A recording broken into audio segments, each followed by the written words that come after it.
em Contagem.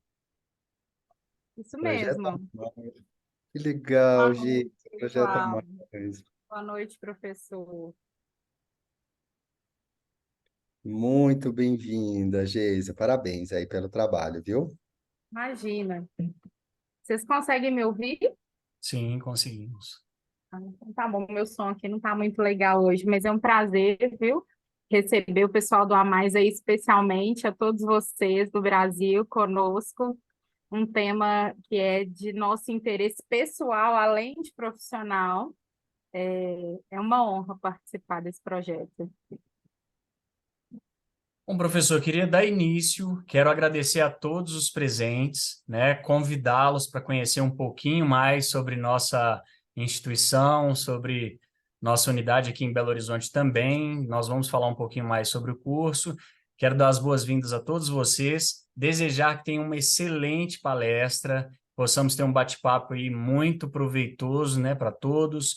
Quero agradecer a presença do professor Fernando Silveira, professora Bianca Balbueno, e falar sobre o tema super importante, né, e tão em alta no meio da psicologia, que é o curso de intervenção ABA. Então, boa noite a todos, professor, professora, a palestra é de vocês. Obrigada. Eu, Bianca, nós preparamos aqui para vocês um materialzinho que eu acho que fica mais fácil da gente se guiar, porque às vezes é tanta informação e tanto Bianca quanto eu, a gente é meio empolgado para falar sobre esse assunto. E é um perigo isso, né, Bianca? Senão a gente sai daqui umas 10 horas da Sai só noite. amanhã. Ô, gente, eu não consigo chamar a Bianca de professora Bianca, tá? Para mim é muito difícil. Então, assim, é a Bianca, né? Bianca, minha querida, primeiramente, agora, mais uma vez, agradecer a Bianca, parceira. A Bianca, desde que o curso começou, a Bianca está com a gente e fazendo um trabalho belíssimo, uma profissional incrível, né? Que faz toda a diferença, no seu exercício do dia a dia. Então, contar com a parceria dela hoje aqui é muito importante para mim, né, Bianca? Então, obrigado, viu? De verdade. Obrigado mesmo. Imagina, eu que agradeço. Eu falo que depois que a gente entra na IPOG, nosso nível de exigência aumenta, porque Consegue mais dar aula realmente em outro estamos lugar. diferenciada. É realmente incrível, assim. O suporte que a instituição dá para o professor e para o aluno também é sensacional. Tanto que uma coisa que eu observo, já começando fazendo uns parênteses, né? É impressionante, você não pega um aluno que fez um curso só. Sempre vem de outro, já está pensando em fazer o próximo. É fantástico, assim, eu fico encantada. De fato, a IPOG é diferenciada mesmo. Esse é um elogio da professora Bianca, né? Já começamos bem aqui o nosso bate-papo. Mas, bom, deixa eu me apresentar um pouquinho, depois a Bianca se apresenta, pode ser, Bianca, tá? Eu sou o Fernando, né? Eu trabalho aí com TEA, e não só com TEA, né? Eu trabalho com também dificuldades de aprendizagem, transtornos de aprendizagem, e atuo também junto a pessoas com transtorno do desenvolvimento intelectual há 20 anos. Então, eu falo que falar de ABA, falar de ideia, falar de deficiência intelectual, enfim, de qualquer tipo de transtorno do neurodesenvolvimento, né, é falar um pouquinho de mim, porque quando eu não estou ali no campo, trabalhando, atuando, supervisionando, gerenciando famílias, coordenando escola, alinhando com plano de ensino, com plano de desenvolvimento individualizado, né, a gente está em sala de aula conversando com os alunos, formando pessoas, trazendo um pouquinho da nossa prática. Pouquinho é sacanagem, trazendo um pocão, né, da nossa prática. Então, realmente é muito confortável para mim, né? E eu me sinto bastante feliz de estar aqui. E eu me formei, né? Eu sou psicólogo e eu me formei, e assim que eu me formei, eu fui buscando as minhas especializações, né, em análise do comportamento, em neuropsicologia. Depois eu fui, por conta de inquietudes, fiz o meu mestrado em pessoas com deficiência intelectual, onde eu desenvolvi uns estudos a respeito da percepção visual. E depois eu fui para o doutorado, né? E logo eu comecei com a minha docência, né? E atualmente também sou autor da editora Vetora, onde eu tenho um material, que é o Turma da Lúria, o Guia Prático de Intervenção Infantil, que eu tenho verdadeiro carinho, porque é o primeiro grande material de publicação numa editora no Brasil, e ele é 100% voltado para pessoas que apresentam atraso no desenvolvimento global.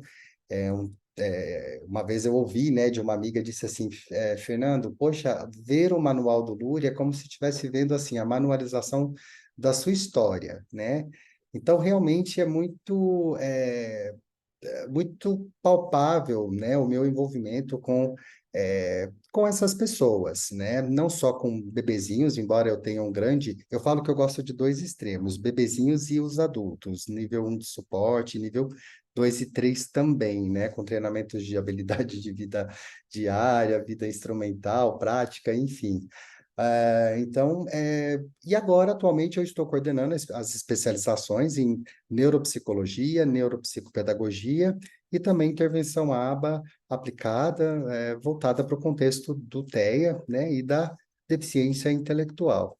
E hoje temos o time de professores, dentre os nossos professores, a querida Bianca, como eu disse, que Bianca, se apresente, por favor. Não, depois do Fernando se apresentar, a gente fica até sem graça, né? Fala, nossa, tô longe ainda de estar no patamar do Fernando, né? Sei. Sei. E eu sou a Bianca, sou psicóloga também.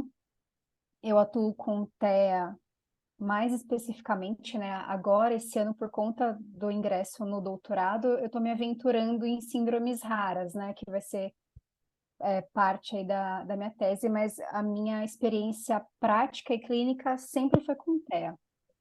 E aí sempre é, já passei de tudo um pouco na área, né? Porque eu comecei como acompanhante terapêutica, então eu ia na escola, eu ia na casa, eu já trabalhei em escola especializada, já fiz muita saída social, passei muito perrengue com criança na rua, com situações diversas. Eu sempre gosto nas aulas de contar, né? Quando eu vou explicar alguma teoria específica, contar alguma situação que eu já passei, seja de coisa que eu fiz e deu certo, seja de coisas que eu fiz e que deu errado, porque eu ainda não tinha aquele conhecimento. Então, eu gosto de embasar sempre as aulas em coisas que eu já vivi, coisas práticas do dia a dia, e os alunos vão se identificando porque eles estão passando por coisas que eu já passei, né? Então, eu vejo que funciona bem, assim, é muito bacana.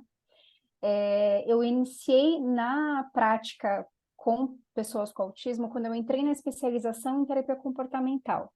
Antes disso, eu trabalhei com outras áreas, estava me encontrando ainda na psicologia, e aí quando eu vi o primeiro atendimento de aplicação ABA ali para uma criança com autismo, eu senti que era aquilo na hora, assim, e desde então eu não consegui sair desse caminho, é o que eu amo fazer, é o que eu amo estudar.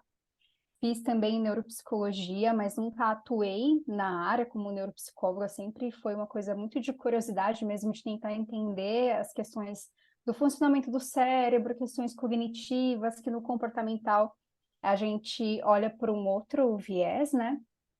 E fiz o mestrado em distúrbios do desenvolvimento, e aí a minha dissertação foi parte da validação de um instrumento que visa identificar explosões emocionais em pessoas com deficiência intelectual.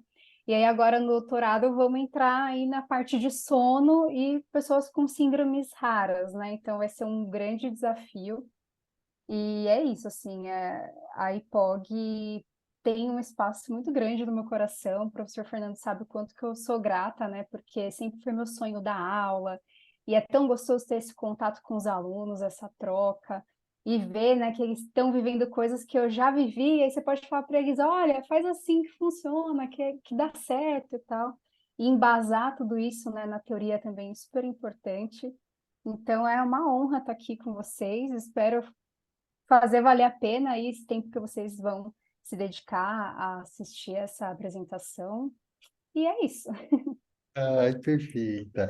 E a Bianca disse uma coisa, pessoal, muito importante, né? Quando ela viu o primeiro atendimento em aba. E quando a gente conhece a aba de verdade, né, Bianca? A aba, né? Análise do comportamento aplicada, a aba que tem a ciência, né? Que tem a vertente da análise do comportamento, porque é diferente. Análise do comportamento e análise do comportamento aplicada, né? As pessoas fazem uma confusão em relação a isso. Mas quando você vê o movimento da análise do comportamento, o exercício da análise do comportamento, pautado, né, em estudos empíricos experimentais e que foram feitos com indivíduos TEA e que isso funciona e que você tem modelos de análises funcionais e que você tem modelos de intervenção e propostas de intervenção voltadas para alfabetização, voltadas para manejo de comportamento, voltadas para estimulação de comportamento verbal. É realmente apaixonante, né? Porque ainda se tem aquele estigma de que a aba robotiza, né, Bianca? Que a aba robotiza. Eu não esqueço que uma vez uma coordenadora foi assistir os atendimentos da clínica, né, onde eu atuo, e ela disse, Fernando, eu pensava que a aba fosse algo muito diferente, né? E a aba não robotiza, né? Pelo contrário, a aba fala, a aba é uma terapia de mesinha. Eu falo, onde você tirou que a aba é uma terapia de mesinha? Ah, mas tem a DTT. Eu falo, a DTT não é uma terapia de mesinha, né? Isso não é real, né? São intervenções diferentes, são vertentes diferentes, sim, né? Então, realmente, quando você assiste uma intervenção em aba, muitas pessoas se identificam. E é importante a gente falar sobre isso, porque ao mesmo tempo que a gente fala sobre algo que demanda do terapeuta, quase que um cross-kids, né? Que você tem que ser lúdico, flexível, criativo, oportunista, porque sim, a gente aproveita as oportunidades de ensino e aprendizagem o tempo todo da criança. Algumas teorias falam, ó, diante de uma criança, a cada 30 segundos, pelo menos, você tem que gerar uma possibilidade de ensino.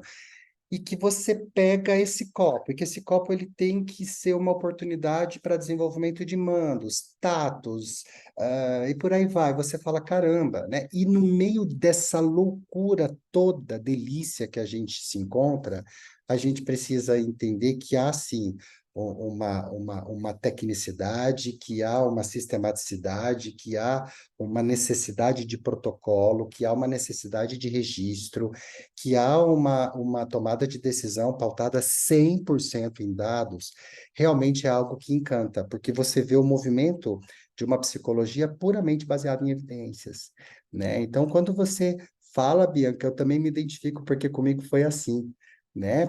E mais específico pela questão do espectro autista, porque é importante a gente pensar que aba não é para autistas. As pessoas ainda confundem, né? Hoje mesmo no consultório eu estava conversando com uma mãe que trouxe uma demanda toda comportamental, nada associado ao TEA, e eu trouxe a proposta, né, de uma intervenção pautada em aba, e ela disse, mas aba não é para autista, né? Isso é uma brasileirice, né?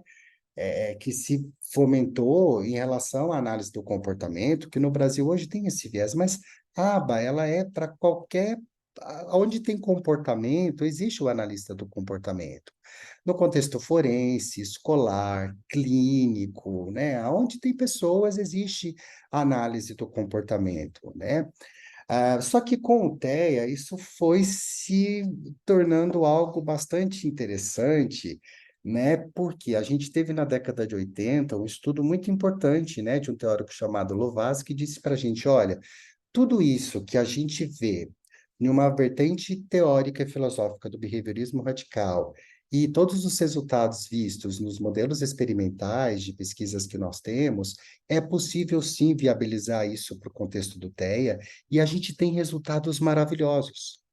E aí se iniciou, né, a aba voltada para o TEA, né? E nem era esse termo ainda TEA, né? A gente vai ver que esse termo TEA também é um termo altamente novo, né?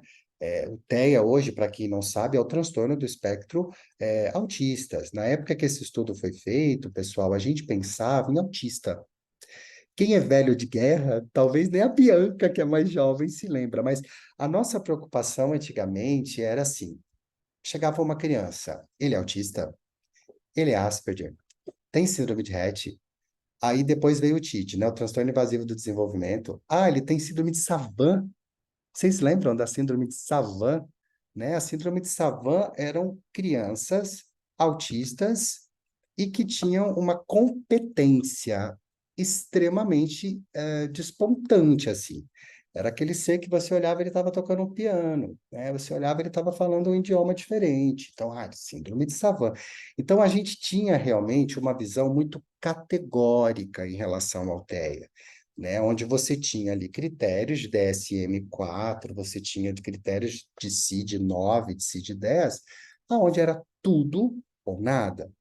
E as pessoas que não se encaixavam, que era uma das agonias que hoje o DSM-5 ele faz com que a gente respire. E as pessoas que, de fato, elas não se encaixam nessa visão tão categórica, né? Então, o DSM-5, apoiado numa visão que o Wing trouxe em 88 nos Estados Unidos, aqui no Brasil isso chegou em 2013, 2014, que começou a se pensar num determinado fenômeno psicológico dentro de espectro, né? Não só o TEA. Hoje a gente fala espectro da depressão, espectro do transtorno bipolar do humor, espectro até de outras psicopatologias, né? Onde a gente não tem essa questão tão pragmática no sentido de tudo ou nada, né? Hoje, essa palavra espectro, ela traz para a gente uma visão muito mais dimensional, né, onde favorece muito mais interpretações distintas para singularidades, né, respeitando de fato aí cada indivíduo dentro desse seu espectro, né? Mas claro que o espectro não é algo solto, a gente vai ver que existem critérios que são importantes. E aí a gente tem agora o DSM-5, né, que é o DSM mais moderno, que é o TR, que traz para a gente uma confirmação dessa questão do espectro, né? Mas o que que modifica do DSM-5 para o DSM-5-TR? Modifica a ênfase que o DSM-5-TR dá para a questão da comunicação social, né? Porque antigamente o DSM-5 dizia, olha, pessoas que têm a questão do espectro, ele precisa necessariamente apresentar um padrão restrito ou repetitivo de comportamento, né? E há também uma questão de déficit na comunicação social. Mas o DSM-5 não dava tanta ênfase, igual o DSM-5-TR dá. O que que a gente chama de ênfase, por exemplo? Hoje, não sei se vocês sabem o que que define o nível do TEA, né? É o nível de suporte que ele precisa. Então, a gente tem que partir do pressuposto de que todo TEA precisa, em alguma instância, em alguma medida que a gente fala, de um nível de suporte. Uns precisam de bem menos, outros precisam de mais, mas todos, de alguma medida, em algum momento, precisam. Principalmente no que se refere à comunicação social. O DSM-5-TR, ele traz uma ênfase para as pessoas dentro desse espectro que têm dificuldades, por exemplo, ah, a gente chama de tomada de perspectiva, que é uma capacidade que a gente tem por exemplo, eu vou usar essa palavra para vocês entenderem, mas inteligibilizar uma situação social, né? Vou dar um exemplo, né? Eu até dou esse exemplo em aulas, assim, eu atendia um adolescente, né? Um garoto super genial, assim, ele é daqueles que ali passava na faculdade federal, sabe assim? Mas outrora, uma certa vez ele estava num churrasco e aí a galera passava por ele e falava assim: Fulano, vamos? E ele falou: Não, vou ficar. Passava um pouquinho, Fulano, vamos embora? E ele: Não, não vou não, eu vou ficar. Enfim, chegou um momento que todo mundo foi embora. Aí os pais do convidado ligou, né? Ligaram para os pais desse garoto e disse: Olha, Fulano vai dormir aqui? Não. Nossa, mas todo mundo foi embora e ele está aqui e tal. E aí, o que foi que aconteceu nesse processo aí? Como eles perguntaram, a gente fala dentro da Abres, era uma demanda aberta, assim, vamos embora? É quase que uma pergunta, né? Não. E o pior, ele não foi capaz de fazer essa leitura social, né? De que as pessoas estavam indo embora, então eu preciso interpretar essa situação social e organizar o meu comportamento e responder dentro desse contexto. É importante que eu entenda que a gente vai ver que são mandos encobertos, né? Assim, as pessoas estão falando assim, quase que vamos embora, né? É, então, a comunicação social, ela esbarra em questões nesse sentido. Esbarra, por exemplo, em conteúdos implícitos que a gente tem no nosso campo semântico pragmático. ainda mais dentro da nossa língua portuguesa. Porque parece que nos Estados Unidos, aonde é a origem da aba, a gente tem o inglês ele é mais literal, né? O inglês não tem tantas variações. A língua portuguesa tem muitas variações. Então, claro que a gente precisa considerar conteúdos implícitos. Eu posso virar para a Bianca e falar assim, Bianca, eu amei essa blusa sua, ela ia combinar super com a minha calça jeans. Se a Bianca se encontra dentro do espectro, pode ser que ela olhe e fale, o quê? Ela não entendeu, de repente, que por detrás disso existe uma tentativa de, ô Bianca, você não quer me dar essa camisa, não? Então, isso daí, imagine dentro dos contextos sociais como um todo, né? Onde a gente tem, por exemplo, universidade, onde a gente tem escola, onde a gente tem família. Algumas pessoas chegam para mim e falam assim, Fernando, eu não entendo até hoje por que que as pessoas precisam se abraçar tanto no Natal. E aí eu falo, caramba, como que eu vou explicar isso para essa pessoa? E realmente, se você for entender, é um campo de comunicação social que não tem explicações e que muitas vezes não faz sentido, né? Então, esse campo que o DSM-5TR traz como ênfase.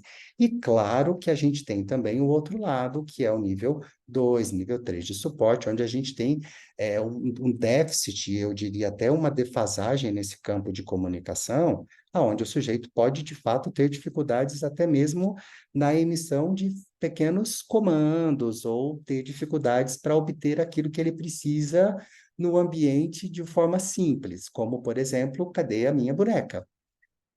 Abre a porta, por favor. Eu quero sair, né? Então, pessoal, quando a gente pensa no TEA hoje, a gente precisa pensar nessas duas dimensões e entender que todos esses indivíduos apresentam dentro de uma certa dimensão, uma combinação. Por isso, né, que a Bianca e eu colocamos até aí esse enlace aí entre esses dois grandes critérios, né? Claro que existem outras questões que a gente não vai entrar aqui, questões de integração sensorial, autoheteroagressividade, dificuldades, por exemplo, para entender regras e valores sociais, a gente tem questões importantes associados hoje à intelectualidade, né? Inclusive o DSM-11, ele traz como critério, diferente do DSM-5, a importância de se avaliar a inteligência, né? Porque a inteligência hoje, pessoal, infelizmente, o TEA, dizer que todo TEA é inteligente, isso é uma falácia, né? Na realidade que a gente tem hoje descrita é que, na verdade, a deficiência intelectual está muito presente. Ele pode parecer inteligente por ter hiperfocos. Então, né, Bianca, eu tenho hiperfoco em baleias, né? Por exemplo, eu sei tudo de baleia, mas eu pergunto, por exemplo, sei lá, boto duas situações para que ele tenha uma solução ali entre dois estímulos para que ele, né, extraia uma resposta e essa, ok, né? Então a gente vai ver que isso deve ser considerado. Então, imagina que quando você tem uma visão dimensional associado com observação de potencialidades, sim, intelectuais, que é preditivo de processos de aprendizagem, até mesmo de habilidades acadêmicas, né, que pode replanejar todo o projeto terapêutico do terapeuta, né, onde a gente tem ainda diferentes níveis de suporte, faz com que a gente esteja diante dessa linha colorida. E aí a gente se pergunta, onde eu, enquanto TEA, estou? Né? Uns em menor, outros em maior, e agora tem o conceito de fenótipo ampliado.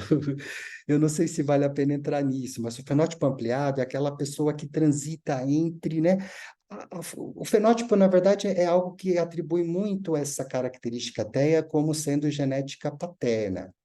Mas o TEA ampliado são pessoas que têm um nível de suporte tão um, mas tão um, que eles conseguem transitar entre o neurotípico e o neurodivergente de uma forma muito sutil, né? E isso faz com que ele tenha características TEA, né? Mas acabam sendo, assim, é super difícil de fechar diagnóstico para essas pessoas, principalmente aí dentro, né, das outras áreas de atuação, por conta dessas dificuldades, né? Por hora transitar por uma ou outra.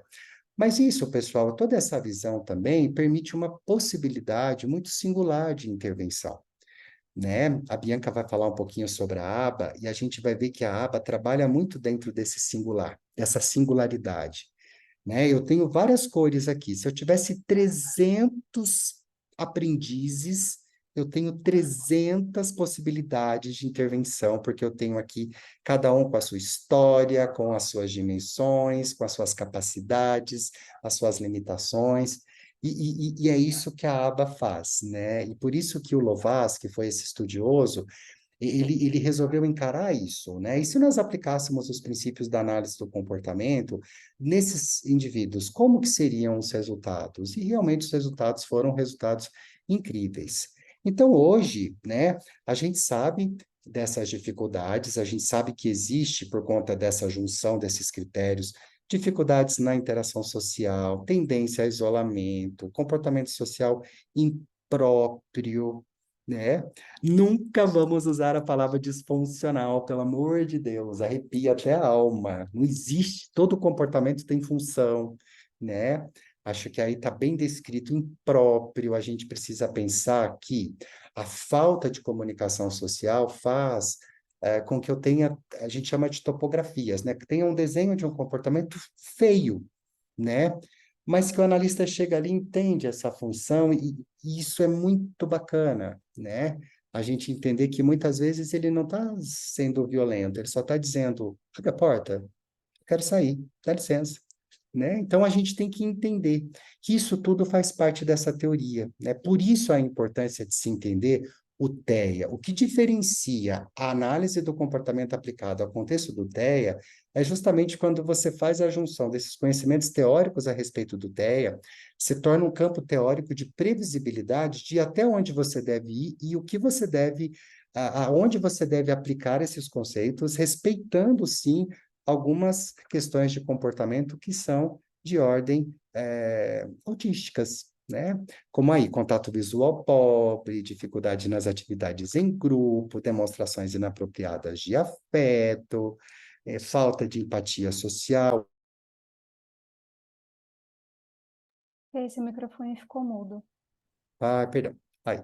Fê, por que que você está falando disso, né? Por que que você está falando de demonstrações inapropriadas? Porque é aqui que entra o nosso trabalho. Essas descrições na literatura, elas já estão disponíveis para a gente. Eu já sei que tudo isso acontece, eu já sei que tudo isso está aqui. Agora, o que que eu vou fazer com isso? Né? Para onde que eu vou caminhar com tudo isso? Então, essas dificuldades, elas existem, né? Tanto dificuldades envolvendo questões verbais, como também questões não verbais. Eu tenho que pensar que indivíduos que se encontram dentro do espectro autista, mesmo que em nível de suporte 1, tem dificuldades, principalmente de imitação. Quem é analista do comportamento sabe, ó, o que a gente passa para fazer a criança imitar. É como se ela dissesse: não vou fazer esse negócio, eu odeio levantar a mão para cima, eu odeio quando você pega em mim e põe a mão na minha cabeça, né? Mas se ele não desenvolve repertório de imitação, como que ele vai socializar? Como que ele vai falar? Né? Repertório de imitação, repertório de ecóico, tudo é um processo de brincar independente, é tão interligado, né? E é algo que pega no TEA. Né? Então, saber disso é muito importante quando a gente se predispõe a trabalhar com a análise do comportamento, né? Como a gente descreveu aí para vocês, uso de linguagem imatura, caracterizada muitas vezes por jargão, ecolalia, inversão de pronomes, inversão, né, de prosódias, alteração de prosódia, que é o ritmo, né? A gente falava às vezes o antigo Asperger, né, que hoje pode ser encarado como nível 1 de suporte, muitas vezes tem, né, aqueles ei, ei, né, aí troca, né? Teve um dia que um garotinho virou para mim e disse assim: Ei, tio Fê, precisamos destruir os abelhódromos. Eu falei: caramba, ele quer abelha, abelhódromo, casa da abelha, né? Eu disse: eu entendi, você pode me dizer colmeias, né? É colmeias mesmo, né? Ele disse: isso, precisamos destruir as colmeias. Eu falei: agora eu entendi, precisamos destruir as colmeias, por que você não disse antes? Então, a gente sabe que existe. Olha que fantástico, se eu não soubesse.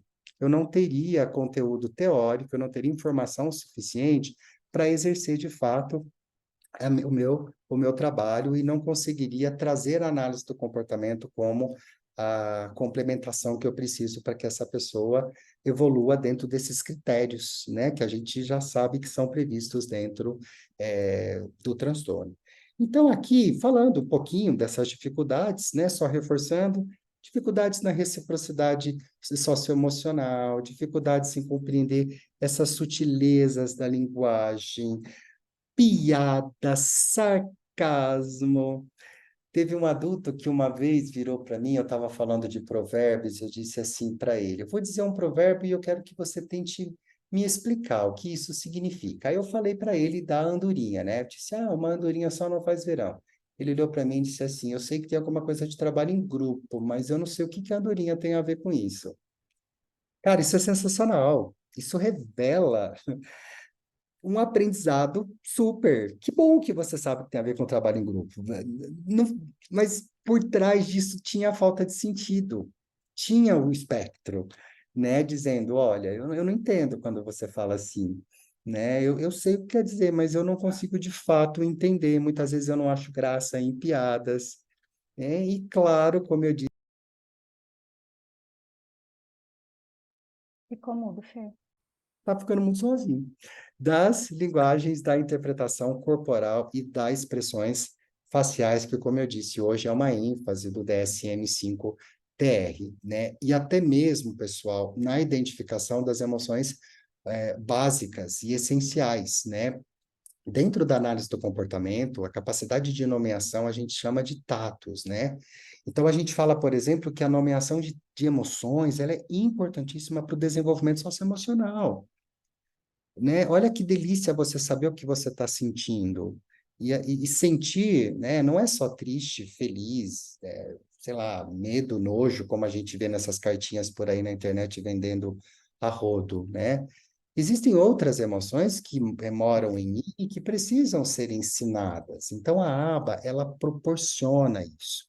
E ela proporciona porque ela sabe que isso de fato é muito importante e, ao mesmo tempo, é um desafio para pessoas que se encontram dentro do espectro autista, por essa dificuldade de abstração, por se mostrarem bastante literais, né, dentro dos seus pontos de vistas. Podem apresentar hiperfoco, padrões repetitivos de comportamento, e aqui eu me divirto, né? Porque eu acho assim, hoje das minhas redes sociais sabe. Hoje foi um movimento no Brasil para achar, gente, uma bendita de uma, a Bianca foi uma querida, né, Bianca? Eu vi que uma criança perdeu, sabe aquele medidor de soro caseiro, gente, da década assim de 90, azul, que tem uma, como se fosse uma partezinha maior e uma menorzinha, e aí ensinava na televisão, antigamente, a fazer aquilo. E aquilo era o objeto de regulação do meu fofucho. E ele ficava batendo aquilo. E tudo bem, né? Ele estava num processo muito ainda basiquinho de aquisição de coisas, enfim. E então a colherinha azul, nossa, dos males para mim o menor. Deixa a colherinha, vamos lá. Só que ele perdeu essa colherzinha. Então, assim, lógico que a matemática aqui é muito clara de que o comportamento disruptivo teria grande probabilidade de acontecer, né? Todo mundo já ficou, ai, perdeu a colherzinha, meu Deus, a colherzinha, cadê a colherzinha, né? E a gente sabe, né, e sabendo que o TEA tem essa tendência mais obsessiva, né, que pode ser até uma barreira de aprendizagem, esses comportamentos repetitivos quando não estão regulados, mas a gente sabe que isso é previsto, né? E que isso é esperado. E isso, pessoal, acreditem, entender tudo isso modifica toda a intervenção do analista, né, Bianca? Modifica toda. Não sei se você quer complementar, Bianca, pode ficar à vontade, tá? Não, perfeito. Você falando é sempre maravilhoso ouvir. Então Mas a eu acho gente que essa sensibilidade que você traz é muito importante. O quanto o terapeuta ele não pode ser só técnico, ele também tem que ser sensível a esses sinais que a criança dá e conseguir avançar com cuidado para não ser uma pessoa punitiva, aversiva. Perfeito. não dá para ser assim. Por isso que quando eu e a Bianca a gente abre hoje o nosso bate-papo dizendo que a aba não robotiza, Pessoal, isso não é verdade, tá? A aba não robotiza. Pelo contrário, eu falo que de todas as abordagens que eu já conheci, a aba é talvez a que mais se faz sensível mesmo, né? Quando a Bianca fala de punitiva, acho que ela vai falar um pouquinho daqui a pouco. A gente tem que ser um ambiente, pessoal, que assim, pensa você num lugar que todos os operantes motivacionais seus estão controladinhos e que você é reforçado na hora certinha quando você elicia ou quando, sei lá o que, você mostra, evoca uma resposta. É lógico que a tendência sua é se aproximar, né? Pelo menos aumenta muito a probabilidade de você se comportar daquele jeito novamente. Então, a análise do comportamento, ela entende esses componentes do TEA numa tentativa de, olha, onde é que eu vou entrar para que o meu sujeito aprenda? Para que o meu sujeito não precise ficar batendo a cabecinha na porta quando ele quer sair da sala, para que o meu sujeito não precise bater no rosto da mamãe quando ele quer dar um beijo nela, para que o sujeito possa desenvolver comportamentos associados, por exemplo, à cópia, escrita, leitura. Não para que ele fale, mas para que ele se comunique, para que ele saiba pedir água, pão. Poxa, para que ele tenha acesso aos seus brinquedos. Eu quero brincar não com isso, mas com isso. Em meio a quatro, né? A gente chama num arranjo de quatro reforçadores. Qual você quer? Eu consigo discriminar realmente o que eu quero? Tanto que é bonitinho que algumas pessoas, Bianca, falam para mim assim, Fê, depois que o meu filho começou a aba, parece que ele deu uma piorada. Eu falo, não é que ele piorou, é que agora ele sabe o que ele quer, ele negocia, ele não quer mais aquilo tão, né, de uma forma tão. Ele sabe que dentro do micro-ondas tem a rosquinha que ele gosta, então ele quer que você abra o micro-ondas para ver se tem a rosquinha, né? Por quê? Porque a gente precisa, né, entender que esses padrões, né, essas dificuldades, elas estão presentes, né? E isso é realmente o diferencial. E claro, o brincar, né? Hoje a gente sabe que o brincar, ele passa por um processo. A criança com TEA, ela precisa aprender a brincar. Não todos, tá? Aliás, dentro da aba não existe regra absoluta. Existe algumas, vai, mas assim, na grande parte, a gente trabalha dentro de um campo muito probabilístico. Mas, olha, eu diria que, no, sei lá, 80, 90% das crianças têm muita dificuldade no brincar independente, na manipulação adequada dos brinquedos, principalmente quando tem nível 2, nível 3 de suporte, onde tem uma tendência mais estereotipada, né? Onde ele usa, de fato, os objetos não com uma intenção simbólica, que a gente chama uma intenção de brincar. E para brincar também envolve uma questão muito importante, né, dentro dessa literatura do TEA, que é a atenção compartilhada. Eu preciso iniciar e responder ao outro. Isso é fato. Tem crianças de nível de suporte se faz tão presente que se você vai para um lado, ele vira. Você vai para um lado, ele vira. Você vai, ele vira. Porque o compartilhamento de um objeto que está na mãozinha dele é algo difícil. E muitas vezes esse objeto é um brinquedo, é um carrinho que ele precisa rodar, é um joguinho que ele precisa bater. A gente tem garotinhos que brincam com cordinhas de cortina e fica ali rodando, rodando, né? Eu olho, eu falo, eu entendi que você quer rodar, né? E tal, se você rodar, aqui você pode. Roda, roda. Gigante, coloca uma rodinha gigante, né? Porque a gente está o tempo inteiro buscando formas da criança. Olha, você quer rodar? Então roda uma coisa que pode, cara.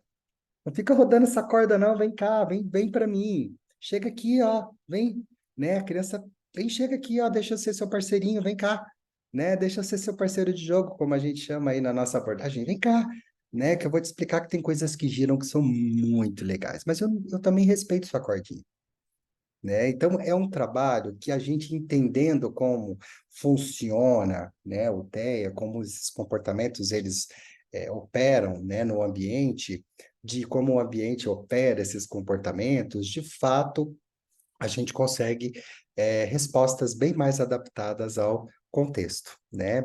Melhorando as estereotipias, melhorando esse comportamento, né?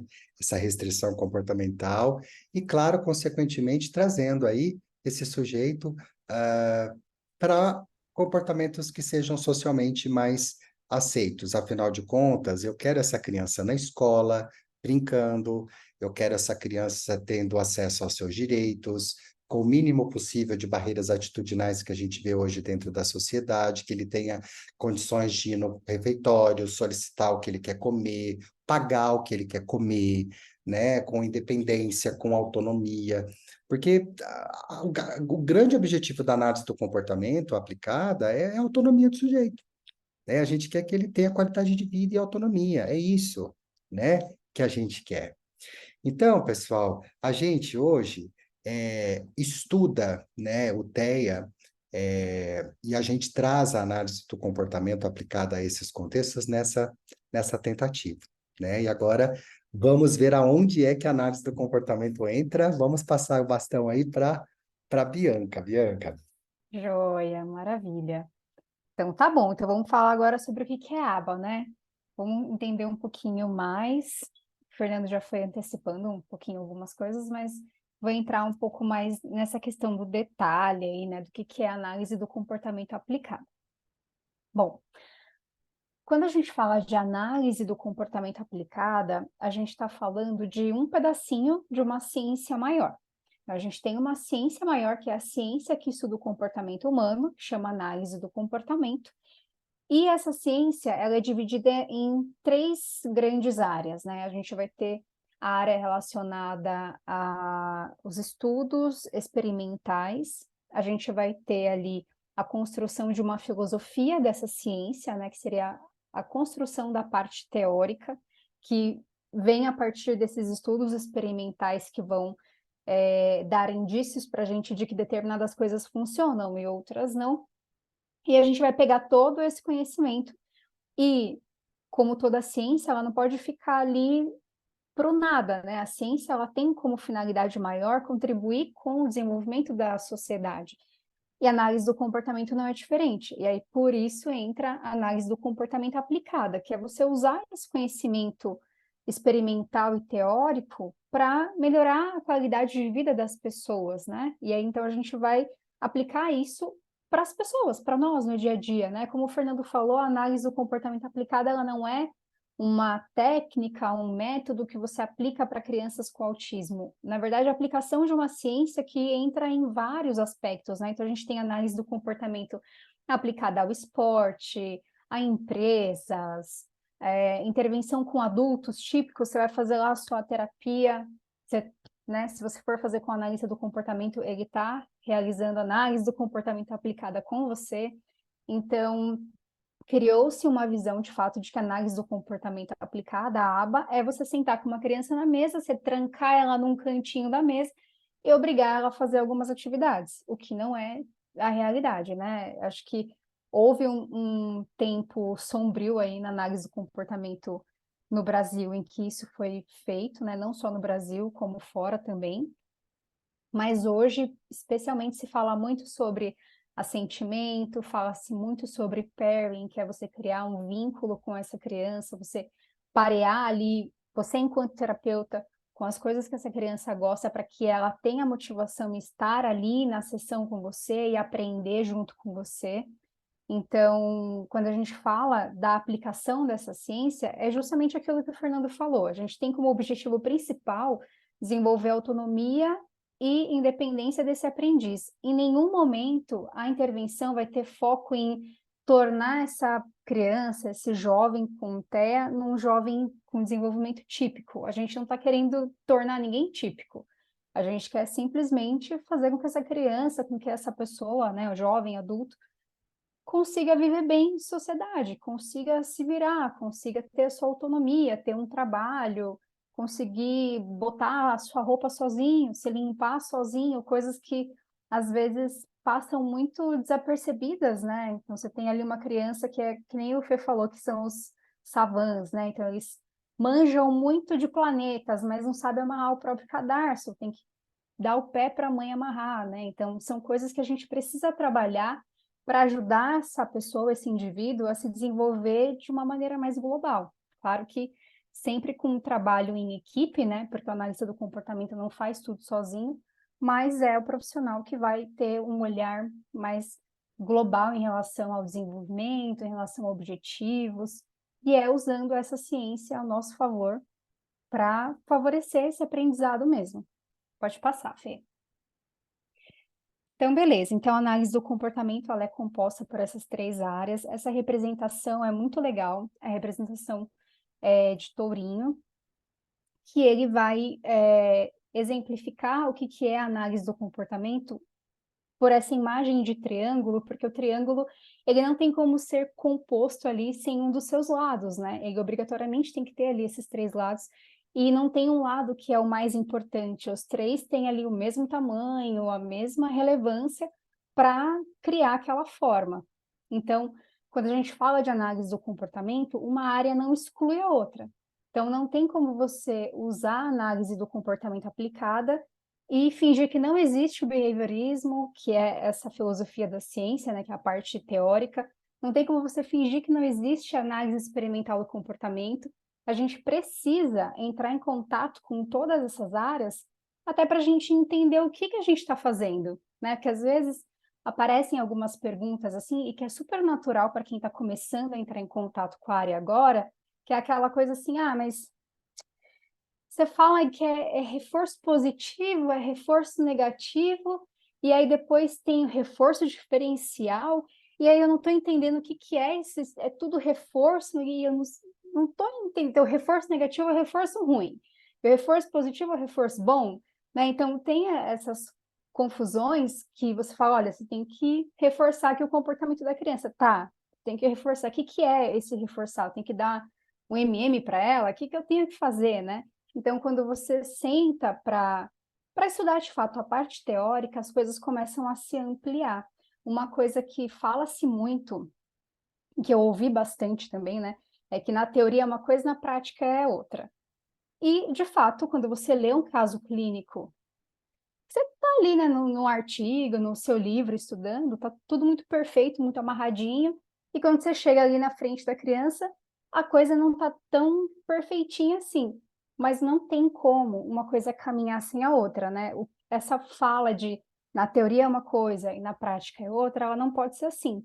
Porque quando a gente vai atuar, a gente precisa saber com base em que a gente está fazendo aquilo, né? Então, isso é algo muito importante. Então, quando a gente está falando aqui sobre aba, não é só sobre aprender várias técnicas e sair aplicando e Deus nos ajude que uma vai dar certo. Não é assim.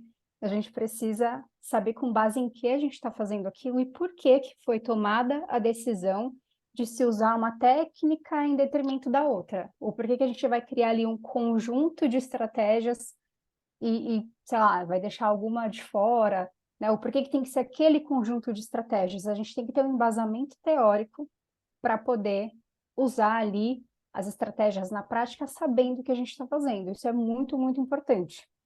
E o legal, já agora fazendo um puxadinho para pós, mas é porque realmente é muito importante, essa base teórica ela é muito bem amarrada com as coisas práticas mesmo. Então, acho que tira muito desse abstrato de, eu tô vendo reforço aqui com rato, mas eu não, como que eu uso isso no dia a dia, né? Então, não. O que eu vejo, né, os alunos falando quando eles entram para a minha aula é que eles já têm uma boa base teórica antes que facilita essa compreensão. Então, quando eu estou falando de modelação, modelagem, estou falando sobre painel de rotina, estou falando sobre reforçamento diferencial, eles já têm mais clareza do que está acontecendo ali, porque eles já tiveram uma boa base teórica com explicações de coisas práticas do dia a dia. Então, isso é algo que eu noto que ajuda muito e é bom Tô vendo a quando minha chefe. a gente senta para fazer esse exercício,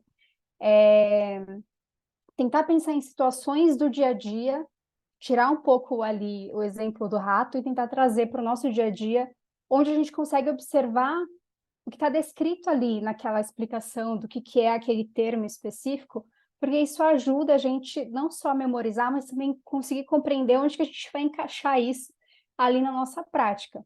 Então, não dá para ignorar nenhum lado do triângulo. A gente não pode olhar só para a aba. A gente tem que olhar também para behaviorismo radical, a gente também tem que olhar para análise experimental do comportamento para saber exatamente o que a gente está fazendo. Pode passar, Bianca, Fê. só posso pegar. Pode, Igual aquelas pode. pessoas que falam assim, ah, com criança eu trabalho. Não, com criança eu faço, que é pior ainda. Com criança eu faço aba, mas com adulto eu não. Eu fico assim, mas como que você consegue dissociar a vertente teórica, né?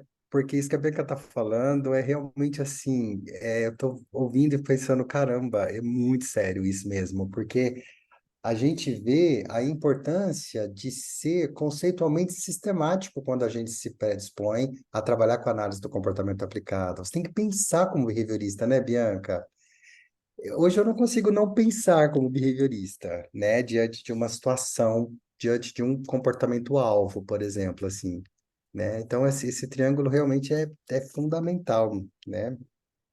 Eu acho que às vezes assim, a gente chega por um caminho, mas estar nesse caminho, né? Então, o que eu vejo hoje, que é muito comum, as pessoas começam a atender, porque é uma área em que, de fato, tem muita oportunidade, então a pessoa consegue ali um trabalho como AT, tudo, e aí entrou na área pelo aplicado, né? Então tá ali fazendo, né? É muito diferente quando você observa um terapeuta que entrou ali na aplicada, mas começa a estudar, começa a se aprofundar e começa a entender o porquê que ele faz o que ele faz. E quando a pessoa só está ali num movimento de fazer aquilo que você está pedindo, mas sem saber muito bem o porquê. E isso é um diferencial importante, porque quando você sabe o fundamento daquilo que você está fazendo, diante de qualquer imprevisibilidade ali, você sabe se virar. Você tem jogo de cintura. Quando você só reproduz, se acontece uma coisa diferente, você fica completamente perdido, porque você só sabe reproduzir. Você nunca pensou sobre aquilo. Então, mudou, a topografia está diferente. A criança está fazendo uma determinada coisa diferente do que ela costuma fazer. E aí você não sabe o que fazer, porque você não consegue observar a função daquele comportamento. Você só, ele bateu palma, eu dou tal coisa na mão dele. E, e fica por isso, né? Então, acho que é importante, quando você entra na área, né? Você tem interesse em entrar na área, tentar ao máximo sugar mesmo do seu supervisor. O porquê que é assim, com base no quê? Perguntar mesmo, não ter vergonha de perguntar, ler sobre, se aprofundar. Hoje em dia tem livros muito bons em português sobre análise do comportamento. Então tem o livro da Carolina Sella, tem o livro da Cíntia Pérez, são dois livros sensacionais que tem assim, é quase que a Bíblia da análise do comportamento nacional. Tem tudo lá. Então é fantástico, porque o perrengue que se tinha é que tudo você tinha que ler em inglês, traduzir, né? Dar um jeito de acessar a informação. E agora está muito mais tranquilo de conseguir isso, né? A gente tem bons livros em português. Então, fica mais fácil de acessar até para questionar mesmo, né? De virar ali, né, para o seu coordenador, para o seu supervisor e perguntar, tá, mas eu vou fazer isso por quê, né? Qual que é o embasamento disso? O que que eu preciso prestar atenção sobre, né? Acho que nem tanto nessa postura assim de, justifique sua estratégia, mas mais no sentido de entender, porque se algo mudar, você sabe o que fazer. Então, então se tal comportamento tem uma determinada função, se ele apresenta esse comportamento com uma topografia diferente, você já está ligado no que está acontecendo. Né? Então, a criança está jogando as coisas para fugir ali de uma demanda. Só que aí hoje ela não jogou, ela te deu um tapa. E aí você percebeu que tem uma mesma função. Você vai agir de uma determinada forma, né? Você vai ensinar para ela, olha, então fala para mim, ou pega aqui o cartão, falando, eu não quero, quero um intervalo. Tá, tudo bem, você vai saber como manejar. Então, buscar esse embasamento teórico faz muita diferença. Pode passar, Fê. Então, Jó, então falando um pouquinho da parte do behaviorismo radical. O behaviorismo radical, ele é a parte da filosofia da ciência, né? Então, é todo o arcabouço teórico da análise do comportamento que vai se construindo a cada avanço experimental, essa parte teórica vai crescendo também, né? Então, é uma ciência que está em crescimento, que está em constante evolução, não é uma ciência morta, né? Pelo contrário, cada vez tem mais coisas que a gente tem que estudar, que a gente tem que se aprofundar, e é isso. Quando a gente está falando de behaviorismo radical, quando a gente está falando da teoria, a gente vai ter ali aspectos importantes que são a base dessa ciência, né? Então, a ciência está sempre evoluindo, mas ela vem a partir de uma base. A gente teve inicialmente o Watson, né, que vai falar sobre um behaviorismo metodológico, que foi aí uma primeira tentativa de explicar o comportamento humano. E a gente tem Skinner, que o pessoal da análise do comportamento brinca, né, que é o pai, né, o pai chegou, porque ele é o cara que revoluciona a análise do comportamento e ele vai trazer um olhar sobre o comportamento muito mais amplo, né? Então ele vai falar sobre a interação do organismo com o ambiente e o quanto o comportamento ele é determinado por essa interação. Ele vai também definir que os nossos pensamentos também são comportamentos, os nossos sentimentos também são comportamentos, e ele consegue operacionalizar tudo isso de forma que fique muito claro para a gente que, de fato, todas essas coisas acontecem porque a gente está em constante interação com o ambiente, né? E o ambiente não é só o ambiente físico, né? A cadeira, a mesa, as paredes, mas as pessoas que estão ao nosso redor, né? Tanto que se você tem uma pessoa que, sei lá, é sedentária, come mal, você coloca ela no meio do pessoal que é ativo, que come salada e tal, ela vai começar a mudar o comportamento dela porque ela está num ambiente que favorece esse tipo de comportamento, que incentiva esse tipo de comportamento. E muitas vezes é uma coisa que a gente faz também com a família das crianças que a gente atende, né? A gente tenta favorecer ali para que esses cuidadores, esses pais, eles sejam um ambiente de desenvolvimento para essa criança. Então, a gente vai basear tudo isso em todo esse aspecto teórico de que o ambiente determina o comportamento. Então, a gente precisa que todo mundo que convive com aquela criança especificamente tenha ali uma postura diferente para incentivar o desenvolvimento dessa criança. Caso contrário, a gente não vai conseguir ver ali grandes avanços. Então, quando a gente fala sobre esses princípios básicos da análise do comportamento, a gente está falando sobre você entrar em contato com toda essa teoria em relação ao que é reforço, punição, extinção, esquemas de reforçamento. Isso é importante, às vezes parece tão bobo quando você lê, né? Você fala, isso é tão básico, tem que realmente ver isso. Tem que ver que a gente usa isso todo dia. Esse é o nosso arroz com feijão que está todo dia ali na nossa rotina, e a gente tem que ter isso muito bem estabelecido e embasado para quando a gente sentar com uma família, a gente conseguir explicar isso para eles. E o porquê que é importante esse engajamento, esse envolvimento? Porque o nosso comportamento funciona assim. Ele vai ser determinado pelo ambiente e, a depender dos incentivos desse ambiente, a gente vai ter um desenvolvimento ou outro. Então, perfeito, pode passar, Fê. Ponto importante. O radical não quer dizer que nós somos radicais, rock and roll, nada disso. O radical é de raiz. Então, quando a gente fala de behaviorismo radical, o behaviorismo raiz, né? Que tem ali esse ponto de algo que é essencial, que é básico. Então, por isso que chama radical. Mas claro que a gente sempre gosta dos memes dos ratinhos pulando de paraquedas, né? Sempre uma analogia bacana. Bom, aí a gente tem análise experimental do comportamento, que é essa área que vai produzir todo o conhecimento, né? Então, a gente tem ali desde experimentos mais básicos com modelo animal, ou até, de certa forma, com humanos, mas estudos mais simples, reproduções de estudos básicos. Então, aqui na análise experimental do comportamento, é um campo muito de descoberta mesmo, de a gente conseguir descobrir ali novos padrões nessa interação organismo-ambiente, basicamente, né? E aí, a partir do conhecimento que é produzido aqui, a gente vai começar a entender se, partindo dessa base experimental, se a gente consegue tirar coisas daqui que sejam proveitosas para a vida das pessoas como um todo. Pode passar, Fê. E aí a gente entra, então, na análise do comportamento aplicada.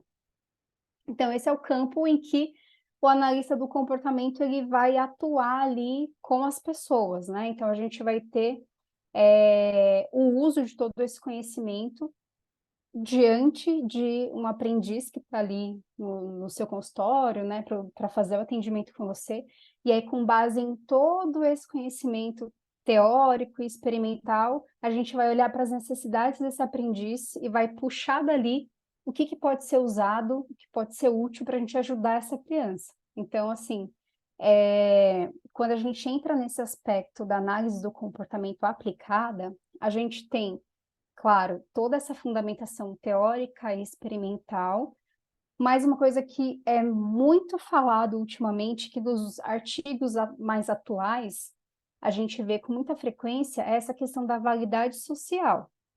Então, não basta só a gente ter uma técnica ou uma estratégia de ensino que tem um embasamento teórico e experimental validado. A gente também precisa de uma validação social no sentido de essa estratégia que eu estou apresentando, ela é respeitosa com o meu aprendiz? Os pais, ao ouvirem sobre essa estratégia, eles vão concordar? Eles vão achar que é algo aceitável fazer isso com o filho deles? Eles vão conseguir reproduzir isso em casa? Então, esse é um ponto importante que está muito atual, essa discussão, que é a gente olhar para essa questão da validade social mesmo. Então, é o que as pessoas chamam sobre televisibilidade, né? Então, é algo que, se passar na TV, vai chocar as pessoas, ou as pessoas vão olhar e vão validar, né? Então, esse é um ponto também muito importante, muito atual, e que, às vezes, quando a gente entra na área, eu, quando comecei a atender, eu aprendi do jeito errado. Lá atrás, quando eu comecei, a gente aprendia que a gente tinha que fazer a criança cooperar. Então, você prendia a criança na mesa e fazia a atividade ali com ela, ela querendo ou não, e a criança desistia de tentar sair e acabava fazendo, e aí para o terapeuta, então acho que é isso mesmo, porque ele aprendeu, né? Então acho que está certo.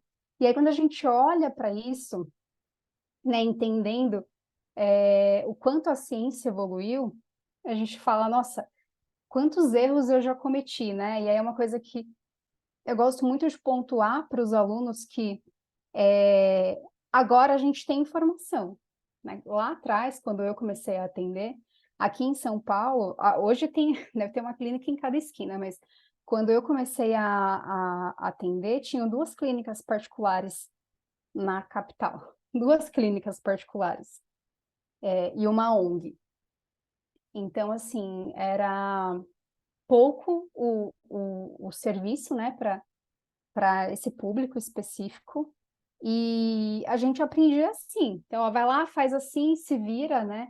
Então, agora a gente consegue ter conhecimento em todo canto. Se você entra no Instagram, você tem acesso a várias informações, né?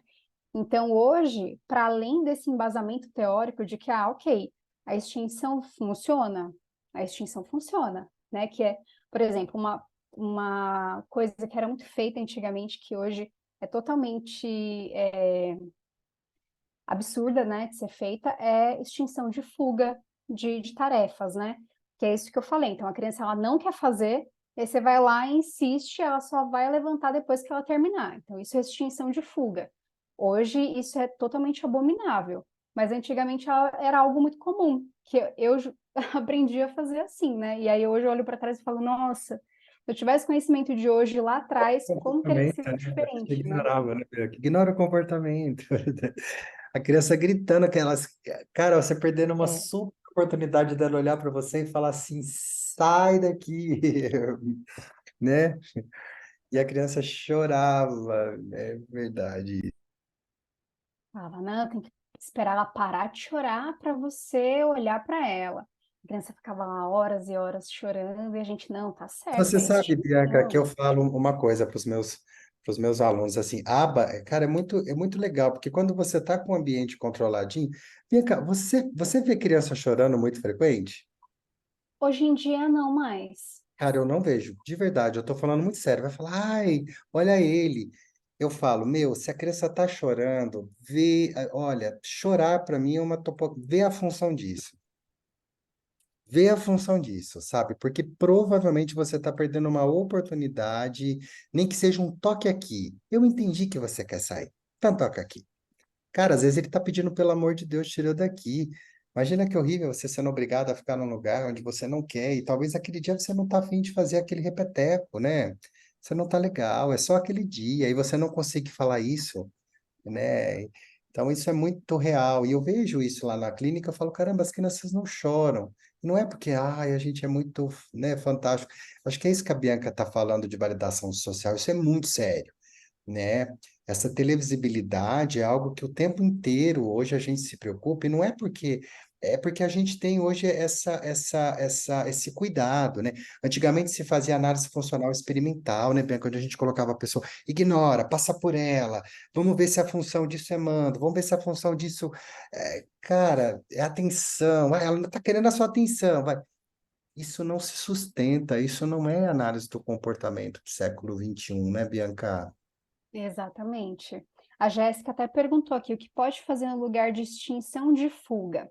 Então, o que a gente faz hoje em dia é ensinar a criança a pedir de uma maneira mais apropriada. Então, em vez dela te morder, jogar as coisas, né? E até quando ela faz isso e a gente identifica que a função desse comportamento é fugir daquela demanda, a gente vai ensinar essa criança a fugir de uma maneira mais apropriada. Então, se ela fala, se ela consegue repetir aquilo que a gente está falando, a gente dá um modelo vocal para ela.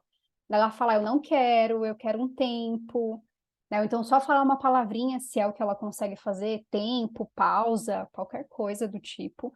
Se ela ainda não fala, né, uma criança que não é vocal, a gente ensina através de troca de figuras. Então, você deixa uma figura ali na mesa, na parede, em algum lugar próximo, e aí ela começou a apresentar esses comportamentos, você já direciona ela para o cartão, para ela te entregar, e aí você fala para ela, ah, entendi, você quer um tempo, e aí você tira, guarda o material, deixa muito explícito para ela que ela não vai ter que fazer, que você entendeu o que ela quer, e a gente vai reforçar esse comportamento comunicativo. Claro que depois que você já treinou isso, a gente começa a trabalhar uma questão de espera, de tolerância, mas a gente vai fazer isso muito gradualmente. A gente não vai fazer nada é, muito abrupto, muito radical. Vai ser algo muito sutil e aumentando esse tempinho aos poucos de tolerância. Então, no começo, ela sinaliza ali para você que ela não quer, você vai atender, vai validar o que ela está te pedindo. Depois que esse comportamento ele já está bem estabelecido, você começa a dar uma pequena demanda. Então, ó, vamos fazer só um e aí a gente para a criança entrar em contato com esse tempo de espera, com essa tolerância, até que chega um momento em que você já criou um vínculo tão legal, vocês já estão ali numa dinâmica tão boa de atendimento, que dificilmente ela não vai fazer ali alguma coisa que está pedindo, porque a interação de vocês é muito boa. Mas isso é uma construção.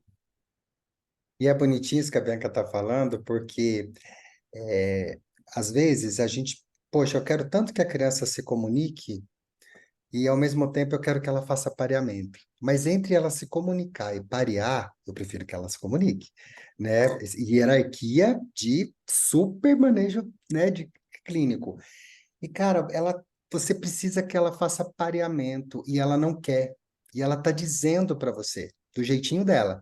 E você tá perdendo uma super oportunidade de ensino. E isso que a Bianca tá falando, a aprendizagem por extinção, pode ser um perigo, porque ela pode deixar de se comunicar, né, Bianca? É como se tá perdendo uma oportunidade de comunicação, você está perdendo a oportunidade de reforço. E a punição, ela reduz, né? Ela diminui a probabilidade de um comportamento. Se você pune, e sim, ignorar comportamento, quando não muito bem alinhadinho, né? Porque não é que a gente, às vezes, não precisa dizer assim, eu não entendo. Né? Se bem que até isso a gente tem evitado um pouquinho, mas em alguns momentos eu tenho que dizer, ó, quando você chora, eu não entendo, você pode me pedir, né? Mas isso é muito sério, porque dependendo da forma que isso é aplicado, você está ensinando desamparo. E desamparo é aprendido, gente. Você aprende desamparo. Cara, o menino pequenininho tá dentro da sala, eu não quero ficar aqui. E isso é muito sério, né? Então, por isso a importância de tudo isso, né, que a Bianca está trazendo, né? Perfeito. E às vezes chega uma situação em que a criança ela tá batendo, tá mordendo, tá arrancando o cabelo do terapeuta, tá arranhando, e você fala, nossa, essa criança é muito agressiva. E aí quando você vai ver, né, quando chega a informação, nossa, esse menino, meu Deus, extremamente agressivo, violento e tal, e aí você vai observar, você fala, gente, mas é o único jeito que essa criança aprendeu para sinalizar que ele não quer aquilo. Foi o único jeito que foi batendo, mordendo que as pessoas, ai, não, então para porque ele tá nervoso, porque senão ele vai te machucar. Isso é um problemão, né? E isso era o que acabava acontecendo quando você coloca ali a criança numa situação em que ela está sinalizando que ela não quer alguma coisa e ela está sendo obrigada a fazer, ela vai começar a aumentar a intensidade do comportamento, a variar o comportamento na tentativa de se livrar daquilo, né? Então a gente acabava que ensinava errado, acabava reforçando um comportamento totalmente inadequado, ruim, que atrapalha a inserção dessa pessoa na sociedade, porque ela só está aprendendo a se comunicar dessa forma, né? Então, isso evoluiu muito, né? Então, hoje, isso é totalmente abominável, assim, não se faz extinção de fuga de forma alguma, né? Pelo contrário, a gente vai ensinar a criança a pedir adequadamente, que não quer mais, que quer um tempo. É importante para o terapeuta também conseguir analisar aquilo que ele está fazendo no sentido de, tá, eu tenho que ensinar essa habilidade. Mas, o João não quer fazer assim. Como que eu vou bolar um jeito dele aprender essa habilidade sem ser desse jeito que ele não gosta? E aí você vai ter que se virar nos 30 ali e achar um jeito mais legal. Então, ele gosta de Hot Wheels.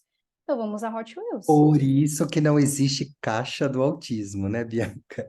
O pessoal começa a vender Exatamente. caixa do autismo, começa a trabalhar, eu trabalho com aba, porque eu faço a rotina. Eu falo, gente, sério que você faz rotina com figuras 2Ds, assim, você jura por Deus que ele tá entendendo, tá reforçando, tá sendo reforçador para quem isso aí? Tá, acho que tá sendo reforçador para você, você tá brincando de trabalhar com TE e tá gostando.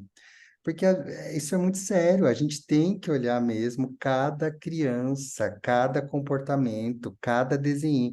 E às vezes isso que a Bianca disse, eu posso comprar 35 milhões de atividades de Hot Wheels para o Pedro. Entra o Lucas, que também gosta de Hot Wheels, mas ele não gosta de Hot Wheels na atividade.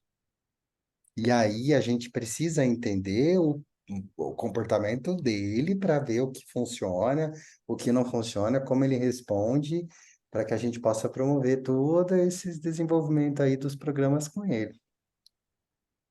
Perfeito. Não é isso, pode passar, Fê. Pode pular essa parte que eu já falei. Bom, então, quando a gente está falando sobre análise do comportamento aplicado, a gente está falando muito dessa interação mesmo, né, entre ambiente e organismo, né? Então a gente está vendo ali o nosso aprendiz como um organismo que está em interação, em contato constante com o ambiente, e a configuração desse ambiente é que vai determinar como vai ser o comportamento desse aprendiz. Então, se eu tenho um ambiente onde essa criança fica muitas horas na tela, onde ele mal ganha a atenção dos seus cuidadores, está na escola, mas fica mais andando pela escola do que participando ali das atividades, a gente vai ter um desenvolvimento. Agora, se você tem uma criança, aquela mesma criança, você tira desse ambiente, coloca num outro, no qual ela, tudo bem, de vez em quando tem acesso à tela, porque, né, os pais também precisam de um tempo ali, a gente precisa entender que é um mal necessário às vezes, né?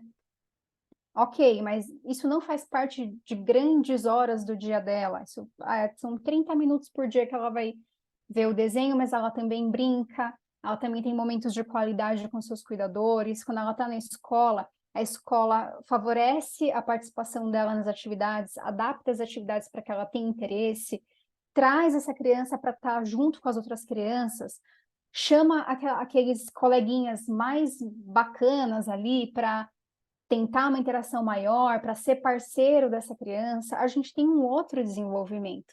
Então, quando a gente fala da análise do comportamento aplicado, é muito nesse sentido da gente entender esses contextos nos quais essa criança está inserida e o que a gente pode fazer para melhorar esses ambientes para que todo mundo favoreça o melhor desenvolvimento dessa criança, o potencial que ela tem, né? Porque muitas vezes a gente olha para uma criança, não sei se você fez, já passou por isso, mas já aconteceu comigo, assim, de eu ficar arrasada de ver uma criança que tem muito potencial, mas ela está num ambiente em que as pessoas não querem mudar para favorecer o desenvolvimento dela. E isso é muito dolorido para o terapeuta, porque você fala, nossa, essa criança poderia estar tão melhor, né? Tão longe, e a gente ainda está nas mesmas coisas sempre, né? Porque tem, enfim, né? Todo um contexto, dificuldades de são muitas variáveis que não é só a criança, né? Ali na família, tem tanta coisa acontecendo que às vezes a criança acaba ficando de lado. E aí isso acaba impactando no nosso trabalho diretamente. Bom, em 2020, esse documento ainda é o último que saiu. Poderiam lançar outro logo, porque está precisando já. Mas esse documento ele foi publicado para mostrar estratégias técnicas específicas dentro da intervenção para pessoas com autismo, que não necessariamente é sobre análise do comportamento aplicado, é toda e qualquer estratégia que pode ser utilizada para pessoas com autismo e que tem um embasamento científico. E aí, pode passar, Fê. E aí, dentro desse documento, das 28 estratégias que foram listadas, 25 delas são de análise do comportamento aplicado. Então, assim, não tem como questionar a validade científica da análise do comportamento, ela está aí. A meta-análise é um tipo de estudo muito amplo, né? Então, eles vão pegar vários estudos, vários artigos, eles vão olhar a metodologia de cada um deles para identificar se foi um trabalho ali de qualidade ou não, fazer um filtro e partindo desse filtro, eles vão fazer o levantamento ali do que funcionou, do que não funcionou. E aí, dessas 28 estratégias que eles levantaram, 25 são baseadas em análise do comportamento. Acho que, se eu não me engano, acho que é musicoterapia, educação física e integração sensorial, que são as Acho estratégias que não que são com base em é, análise do comportamento. aqui, ó, exercício do movimento, intervenção pela música e sensorial. O restante é tudo com base em análise do comportamento. E aí, claro, assim, a gente tem uma lista com um monte de coisa que funciona, mas a gente não vai pegar tudo e botar ali na nossa criança. A gente vai pincelar daqui o que vai funcionar para o nosso aprendiz, o que ele precisa nesse momento atual de vida dele. Então, aqui, esse documento ele é muito legal, vocês conseguem, jogando o nome dele na internet, vocês conseguem baixar, super fácil de achar, inclusive está traduzido para o português, tá? Então está bem tranquilo.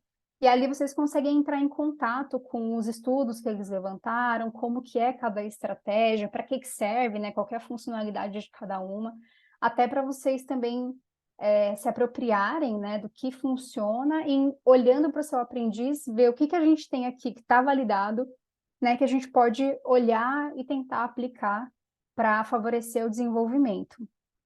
Qual o nome do documento? Ai, de cabeça eu não sei, tem que voltar o slide ali. É esse aqui. Eu acho que o pessoal vai mandar os Sim, slides, né? manda para vocês, a gente manda. Eu vou pedir É... pro Thiago depois criar um grupo e aí ele vai enviando para o pessoal. Eu falo com ele aqui pelo Zap. Ah, perfeito. Então tá ótimo. E aí, só para fechar essa parte da aba, né? Um ponto que é muito importante, que eu, que eu gosto sempre de falar, porque eu acho que isso é fundamental, e normalmente eu vejo o contrário acontecendo. O que acontece? O profissional, ele conhece algum modelo específico de intervenção ou alguma estratégia específica e a pessoa se apaixona por aquela estratégia ou por aquele modelo. E aí, o que as pessoas costumam fazer? e deveriam fazer o contrário, né? Eles tentam encaixar o aprendiz naquele modelo, naquela estratégia específica. Então, por exemplo, o Denver, que bombou há uns anos atrás, né? Que é fantástico tudo, mas não é para todo mundo, né? Não é toda criança que vai se beneficiar desse modelo. Mas aí a pessoa se apaixonou pelo Denver. E aí, o que ela costuma fazer? Tenta Ah, eu forçar vou ter que uma bater palminha situação. para você, Bianca. Eu vou ter que bater Né? palminha para você. Eu vou ter que bater palminha. Cadê as palminhas para você? Perfeita a sua. E não é comum a gente encontrar isso. Ah, não, mas é que eu amo Denver. E aí toda criança que atende tenta encaixar naquela situação, mas não é esse modelo que vai beneficiar todas as crianças. O raciocínio tem que ser o contrário. É você olhar para aquele aprendiz e tentar entender, tá? Com o padrão que eu estou observando aqui, o que que vai beneficiar essa criança? Então, por exemplo, eu tenho crianças que têm uma deficiência intelectual ali associada muito presente, tem muita dificuldade de aprendizagem, que você fica um tempão ali e a criança não consegue aprender as vogais, porque para ela não faz sentido aquilo, e aí você fica, aí você acha que está indo, aí vem um feriadão, você perde aquilo, você fica, meu Deus, né? E aí você tenta colocar um modelo muito naturalístico para essa criança específica. Estou dando um exemplo de uma criança minha, tá? Não que é um padrão. E não funciona. Com ele tem que ser algo estruturado. A gente precisa ter muito controle dos estímulos que são apresentados para que ele consiga aprender. Mas, não, mas é que eu gosto muito do Denver. Não, não, calma. Olha para o seu aprendiz, vê o que que ele precisa. E aí, o que você pode fazer eu gosto desse modelo, então eu vou atender um público que normalmente se beneficia deste modelo. Aí você se especializa especificamente nisso, mas é importante ter muito cuidado, porque Até porque normalmente a gente não tem lembrava também, muito. né, Bianca? Não tem essa coisa de Corinthians contra Palmeiras, né? As pessoas acham, eu trabalho com DTT, né, que é uma prática de tentativa discreta. Eu trabalho com naturalístico. E o naturalístico, a gente tem que tomar um cuidado, isso eu preciso dizer, Bianca, que as pessoas tendem a achar que naturalístico é uma coisa crafting. É uma coisa que você vai, né, num tapete verde, que você vai ficar com brinquedos de madeira, e a DTT você tem ali um tatame e uma mesa. E aí você tem uma destruição do que é a DTT em todo o behaviorismo radical, né? Você tem uma destruição dos estudos assim experimentais que são feitos com DTT. Isso que a Bianca está dizendo, quando se fala em intervenção em aba, é muito importante. Igual agora vem as práticas integrativas, né? A aba integrativa, que já traz uma roupagem muito bacana, mas que também tem que ter um cuidado para não virar um samba e muito desafinado, né? Então, isso é muito sério. Não existe, pelo menos dentro da minha perspectiva, desde que você tenha esse alinhamento triangular que a Bianca trouxe lindamente aí, né? Se você tem isso consolidado, Inclusive, que ela deu um passo aqui, a gente boa. não tem Eu tô aquilo assim, que é normalmente, certo e errado, tem aquilo que funciona e mas aquilo isso que não. aqui é marca boa, falando Tem assim, da crianças que, terra. por mais que você trabalhe com práticas naturalísticas, vou dar um outro exemplo. Às vezes não é nem a criança, às vezes você tem que controlar o comportamento do aplicador, né? Às vezes você tem barreiras, por exemplo, de aprendizagem, que são crianças extremamente agitadas, extremamente busca sensorial constante. E se você não tiver um ambiente mais neutro de estímulos, você não vai conseguir o que a gente chama de aprendizagem. Bianca, você pode me crucificar, mas eu estou mentindo? Você não Não, consegue. é bem isso mesmo. Se você colocar aquelas bancadas com todos os brinquedos, você não vai conseguir fazer abertura, desenvolvimento e fechamento, não como a gente vê por aí, não vai, né? As DTTs muitas vezes elas entram nesse sentido. Acho que isso é bacana a gente frisar. E é importante a gente entender que hoje um curso de formação em aba, ele precisa ensinar essas diferentes vertentes. Porque você tem ali as ferramentas nas mãos para você escolher, né, a partir da observação direta do comportamento da criança, quais são as ferramentas que vão melhor auxiliar você no cumprimento dos objetivos e nas metas necessárias. Desculpa, mas eu precisava muito falar isso. Não, perfeito. E é isso, assim, eu acho que o papel de nós enquanto terapeutas é olhar para a individualidade do nosso aprendiz. Não tem como ir por um caminho diferente. Então, não tem caixa-aba, não tem pacote, não... Tem que olhar para a singularidade de cada um, identificar aquilo que faz sentido para a maneira como ele aprende, né? E até para o contexto onde ele está inserido. Porque é muito comum também a gente, às vezes, pensar em algo muito mirabolante, assim, que você fala, nossa, sensacional a minha ideia, que meu plano terapêutico perfeito. E aí, quando você vai sentar com a família, não é viável, né? Então, tudo a gente tem que olhar para a individualidade, não tem jeito, não tem como fugir, às vezes vai sair do perfeito, mas é o aplicável, é o que dá para fazer, e aí a gente vai fazer isso que é o que dá, que é o que a família consegue, que é a realidade, e é isso. Perfeito. Aqui, Bianca, né, só para a gente ir finalizando já, para falar um pouquinho sobre algumas ferramentas, mas aqui, né, a gente sabe que hoje nós temos sim alguns protocolos que nos auxiliam. Por que que eu gosto de falar nos auxiliam? A gente tem hoje as redes sociais, onde acaba sendo realmente uma oportunidade muito grande de divulgação do nosso trabalho, né? E hoje a gente sabe da importância disso no meio que a gente vive. Mas eu acho que com a fala de hoje, se algo sair daqui no sentido de a aba tem uma fundamentação, a aba ela não pode ser fora de tudo que foi dito aqui. Essa triangulação ela é extremamente necessária. Tanto que se você tem o conhecimento pleno a respeito do desenvolvimento infantil associado ao behaviorismo radical, às práticas de interventivas que você se prontifica a trabalhar, esses protocolos eles nem são utilizáveis, né? Por que que eu estou falando isso? Porque esses protocolos eles são auxiliares no processo de intervenção. E hoje a gente vê pessoas dizendo nas redes sociais que fizeram curso de VibMap, se intitulando analistas do comportamento, atuando, né, como se o nosso trabalho se resumisse ao VibMap. O VibMap, pessoal, é um dos protocolos da análise do comportamento. Ele é padrão ouro? Ele é padrão ouro, mas ele não substitui o trabalho do analista. Eu acho que tudo que a Bianca disse aqui é de extrema importância.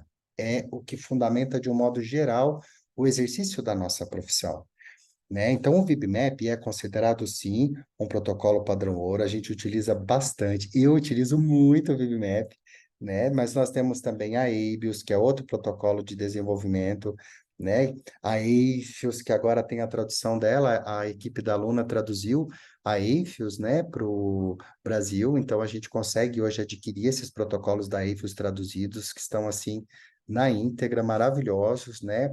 Que é um protocolo utilizado para o cumprimento de habilidades e competências voltadas para a vida diária, habilidades que nos Estados Unidos chamam de vocacionais, mas aqui no Brasil a gente traduz como habilidades profissionalizantes, né? Enfim, que são protocolos muito importantes para a gente avaliar a linha de base, para a gente estruturar um pouquinho melhor o encadeamento de comportamentos necessários para a obtenção de algumas propostas, mas eles não substituem, né, o exercício profissional. O Lúria, né, que é o material aí da editora Vetor, que eu tenho o prazer de ser o autor, também é um material auxiliar, é um material de intervenção, mas ele não substitui o trabalho. Eu tenho crianças que olham para o Lúria, esse não. E aí, eu não posso dizer esse sim. Esse não, esse não. Tudo bem, eu entendi que você não quer esse. Me mostra o que você quer, né? E dá-lhe dica, e dá-lhe, né, subida de suporte, né? Então, mas todos eles têm esse objetivo, né, de oferecer aos profissionais condições, né, de linha de base, propiciar aí acesso aos marcos do desenvolvimento, que são importantes para a obtenção de alguns comportamentos que são sequenciados, sim, e que a gente entende que se pular alguns, se tiver alguns gaps nesse desenvolvimento, a gente pode ter reflexo disso posteriormente, mas eles não devem substituir o trabalho do analista. Hoje, o que configura um analista do comportamento? A formação em análise do comportamento. Não tem outro jeito. Ainda mais agora com a certificação, né, da CABA Brasil, onde a gente vai ter a Associação Brasileira de Psicologia e Medicina Comportamental, a BPMC, que ela fez uma parceria, né, com uma entidade que ela dá registros, né, de certificação, aonde o profissional, analista do comportamento, ele vai ter que provar que ele realmente tem condição teórica, prática, né, para se intitular um analista do comportamento. E a especialização é o primeiro passo.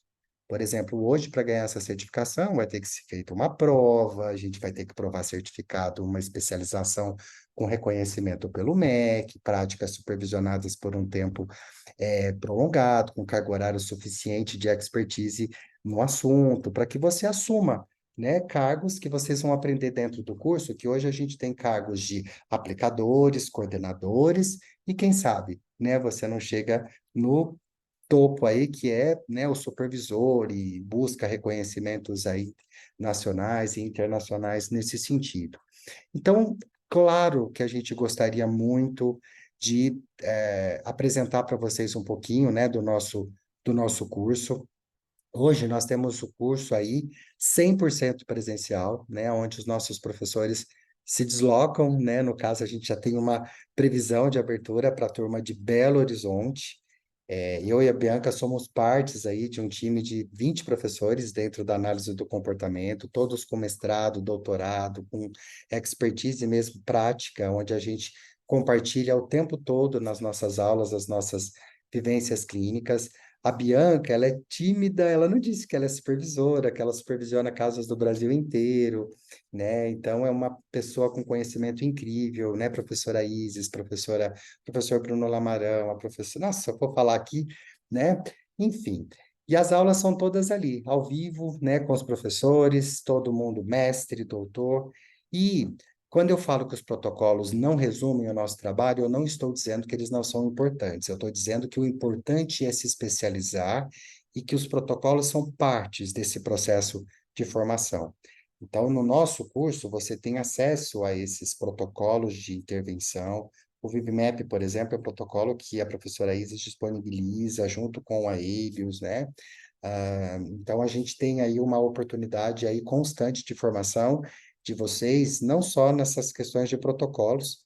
Eu até trouxe aqui para vocês a nossa grade, onde a gente começa falando um pouco sobre princípios básicos e essenciais de análise do comportamento, evoluindo para análise do comportamento aplicada, e aí a gente tem módulos contemplando os principais e essenciais que permeiam a vida do analista do comportamento. Comportamento verbal, procedimentos de intervenção e gestão de comportamentos, procedimentos de intervenção sensorial, psicomotora e brincar social, protocolos de avaliação e intervenção, como eu disse, procedimentos de linguagem, práticas interventivas para a alfabetização, educação inclusiva, orientação escolar e construção do plano de ensino individualizado. Neste módulo, a professora Mariana Silva, ela trabalha em parceria com o EIABA, né? O EIABA é um parceiro que nós temos no IPOG, aonde hoje, pessoal, ser analista do comportamento, a gente tem apresentado aqui de uma forma muito entusiasmática, porque realmente é apaixonante para a gente falar disso. Mas a gente tem um backstage muito rico de trabalho. Quando eu falo rico, eu estou dizendo de carga horária, e hoje a gente tem plataformas que não auxiliam o analista do comportamento na construção de um plano de ensino individualizado. Então, dentre as plataformas hoje disponíveis no Brasil, nós temos parceria com a UEABA, ou seja, você, na sala de aula, é disponibilizado para você um link aonde você tem acesso a essa plataforma, né, 100% digital, que hoje facilita muito a nossa vida, e o banco de dados dessa plataforma é altamente incrível em relação à construção de todos os repertórios necessários ali dentro da nossa profissão, e a professora Mariana vai trabalhando com vocês o passo a passo de como que deve ser feita a construção de um plano de ensino individualizado, trazendo um caso clínico para que esse plano seja construído, e, claro, ela está ali para auxiliar na construção desse projeto terapêutico. E, além disso, os nossos alunos têm, né, de primeira mão aqui, né, desconto tanto na editora Vetor, que é a editora que o professor Fernando é autor, né, na compra de todos os materiais Vetor, o aluno IPOG tem 20% de desconto, e também tem desconto na aquisição de novos acessos à plataforma Weaba, né? Vamos dizer que você tem uma clínica e você agora quer informatizar todo o seu planos, né, todos os seus planos terapêuticos. Sendo aluno IPOG, você já tem acesso a esses descontos, e é só você entrar em contato com o IABA, o IPOG já disponibiliza esse contato com vocês, e só de passar o seu CPF, a gente já tem ali um banco de dados que informa, né, para a gestão do EABA que você é aluno IPOG, e automaticamente você tem acesso às licenças, né? Então, isso torna, pessoal, os nossos módulos extremamente interativos, né? A professora Fernanda de psicomotricidade, ela põe todo mundo para trabalhar, para brincar, né? A gente tem também os módulos de orientação familiar e práticas interventivas naturalísticas, mas a gente também precisa lembrar que o TEA cresce. Infelizmente, a gente tem hoje uma questão muito hoje, onde os pesquisadores se dedicam tão somente para a intervenção precoce, né? A gente sabe que isso é bastante problematizado atualmente na literatura, tanto que quando a gente vai fazer uma pesquisa espontânea, até mesmo na literatura internacional, a gente vê uma discrepância significativa em comparação à produção para adultos, quando comparado com produção para crianças. Então, o IPOG hoje tem um time, né, de professores que tem uma ampla experiência também na parte do adulto, né, não só nível 1 de suporte, mas também o nível 2 e 3, onde é abordada questões de sexualidade, onde são abordadas questões de sexualidade, treinamento de vida diária, treinamento de comunicação, né, até mesmo de comportamento verbal, de gestão de comportamentos. E o nosso módulo final, que são de práticas assistidas, aonde você tem que mostrar para a gente, por meio, né, de alguns casos que os professores trazem, análises de vídeos, se você é capaz de realizar uma análise, se você faz uma descrição topográfica, uma análise funcional, se você é capaz de construir um plano terapêutico, se você é capaz de fazer, né, manejos, enfim, e você é avaliado, tanto que é o nosso último módulo, onde você está pronto, né, para iniciar suas supervisões pessoais aí, no longo da nossa história, porque muitos alunos perguntam, professor, e IPOG oferece supervisão? Eu falo, gente, supervisão é para a vida. Bianca, você não faz supervisão? Eu faço supervisão, né? A gente faz supervisão para a vida, até porque não pensem que depois que a gente ganhou certificação para atuar com a aba, a gente tem que renovar essa certificação, né? Então, assim, a gente tem que estar provando o tempo todo supervisão. Então, a supervisão é algo que a gente precisa fazer as pazes com isso, que compõe a vida do analista do comportamento. Então, eu gostaria muito de agradecer, né, vocês. Aproveito para agradecer novamente a professora Bianca pelo carinho, pela generosidade, pelo conhecimento. Agradecer a equipe do IPOG, né, por toda a sua prontidão, a organização, como sempre. E, claro, agradecer cada um de vocês, né? Já são, agora que eu vi que são 9, né, quase 9h30, a gente está aqui fomentando esse bate-papo. E agora a gente gostaria de se colocar à disposição de vocês aí também, tá? Tô vendo aqui que tem algumas, algumas perguntas, tá? Se o Thiago me... Não sei que não vai dar tempo da gente responder todas, mas se vocês puderem, qualquer coisa, vai entrando em contato com o Thiago, que o Thiago, dentro do possível, a gente vai tentando conversar um pouquinho, tá? Existem algumas dúvidas aqui em relação a comportamentos específicos. Isso, pessoal, fica muito difícil para a gente, porque a análise do comportamento, ela não trabalha de uma forma generalizada. Pode ser que o que eu tenha feito para uma criança não dê certo para a criança que você está solicitando essa dúvida, né? Então, eu estou vendo que tem muitas dúvidas aqui em relação a manejos de comportamento. Em sala de aula, e quando uma criança tem restrição, né? Claro que a gente tem uma literatura genérica para isso, né? Mas em relação a como lidar, talvez a gente precisaria entrar em detalhes, porque o analista do comportamento valoriza o contexto e a história do sujeito. Quando, por exemplo, a Luzia me faz uma pergunta, eu quero saber quem é essa criança, eu quero saber onde ele vive, com quem ele vive, quando esse comportamento ocorre, quantas vezes, como ele ocorre, como é que estavam os antecedentes, como é que estavam os estímulos consequentes, esse comportamento ele ocorre quantas vezes por hora, para a gente ver a frequência, né? Porque tem uma diferença entre registro de ocorrências e frequências, né? Mas em relação a materiais, essas coisas, claro, né? Esses materiais você pode adquirir quando você fala em materiais, Almir, você está falando de que materiais? Porque, por exemplo, na nossa pós a gente vai disponibilizar todos esses materiais para você, tá? A Bianca está falando do kit do Turma da Lúria, na Vetor, a Abius e a Afios você adquire na Luna Aba.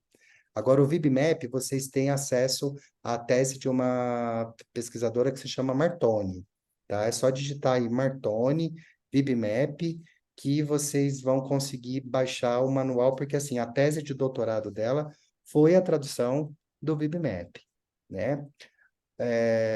Aí a Regina está perguntando a respeito de valores, de práticas supervisionadas.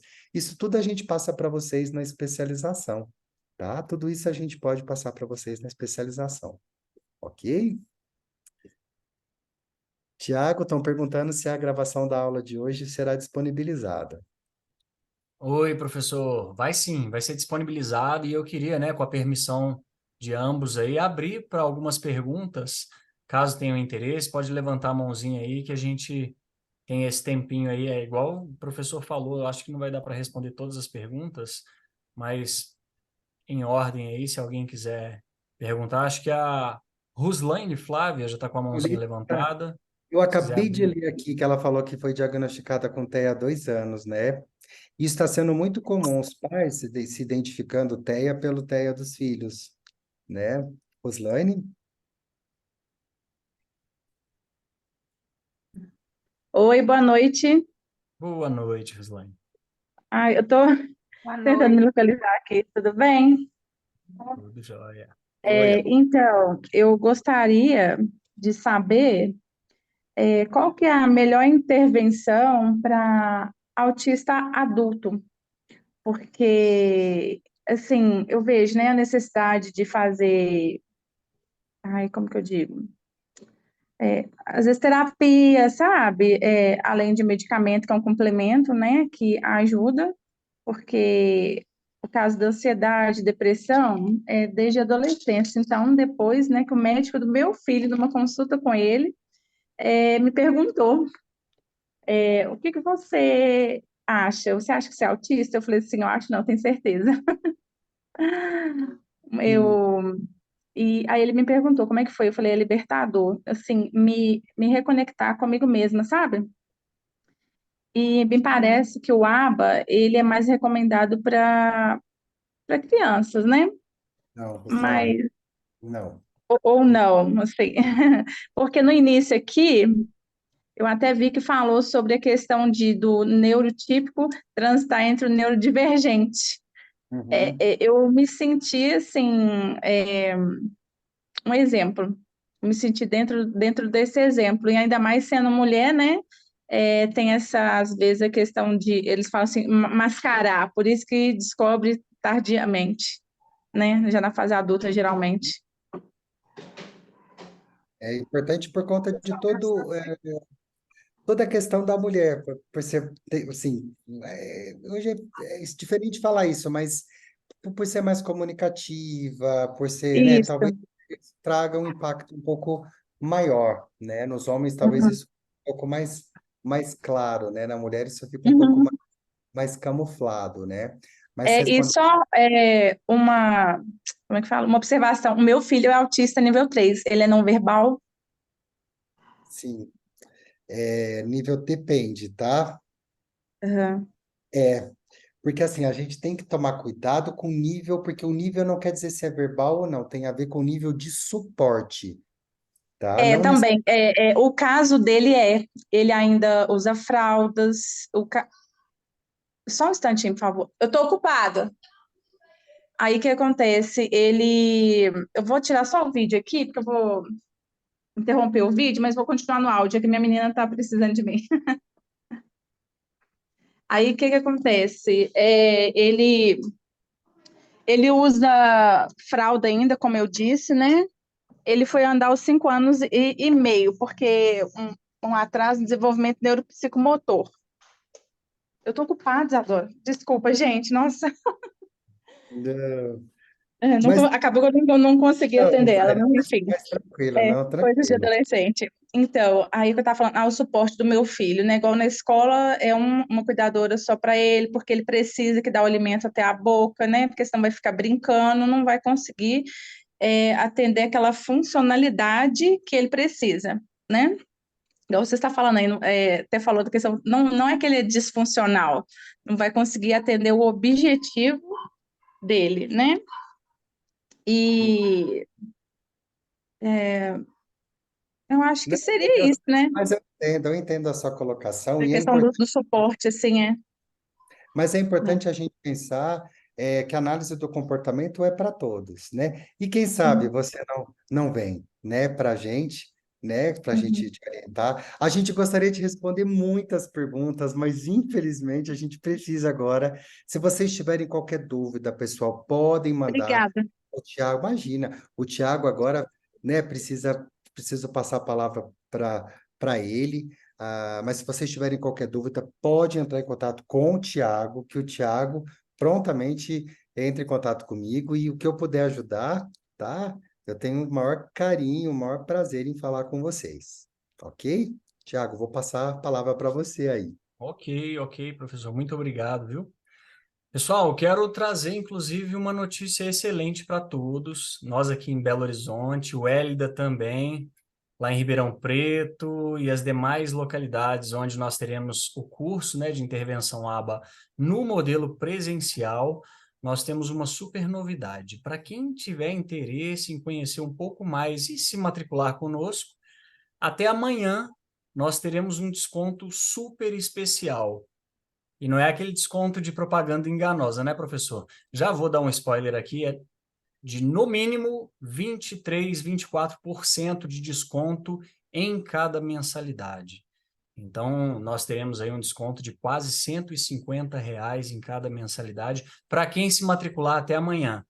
Reforçando, em Belo Horizonte teremos uma turma de intervenção ABA para o fim do ano, início agora com 12 módulos, e vai ser um prazer responder a todos vocês.